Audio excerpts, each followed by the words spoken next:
हाँ जी बच्चों, तो बहुत सारे बच्चों को इसमें प्रॉब्लम होती है कि पैरासाइट किसको कहते हैं और सैप्रोफाइट किसको कहते हैं। बहुत सिंपल तरीके से हम समझने वाले हैं।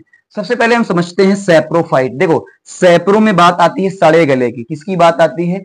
सड़ी गली चीजों की। जो भी डेड या डीके मैटर होते हैं, जो सड़ गल चीजें जाती हैं, उनके ऊपर भी कुछ लोग डिपेंड होते हैं, उनसे अपना खाना लेते हैं। तो ऐसी चीजों को बोला जाता है सैप्रोफाइट बोला जाता है। अब खुद सोचो, अगर कोई सड़ी गली चीजों को खा लेगा तो इन्वायरमेंट को क्या करेगा? फायदा पहुंचाएगा, क्लीन करेगा। तो सेकंड पॉइंट आ जाता है कि ये इन्वायरमेंट को क्लीन करता है। ठीक। दूसरी बात, अगर कोई सड़ी गली चीज है, क्या वो तो नॉन लिविंग है, वो तो मुर्दा है, उस पर कोई इफेक्ट नहीं पड़ेगा, यानी उसको हार्म नहीं करते हैं। एग्जाम्पल में आपका मशरूम जो बहुत फेमस है, जो एक फंजाई होता है, जो लोग अपना खाना खुद से नहीं बना पाते हैं।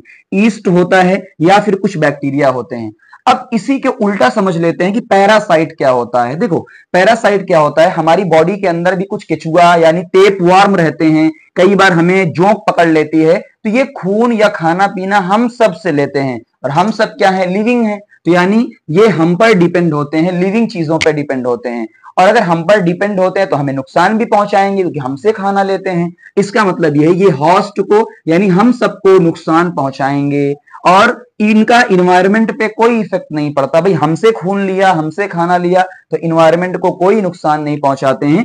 एग्जाम्पल में सबसे फेमस जो प्लांट होता है कस्कुटा, कि दूसरे प्लांट पे डिपेंड रहता है, और लीच और टेप वॉर्म। तो आपको उम्मीद है समझ में आया होगा। Thank you.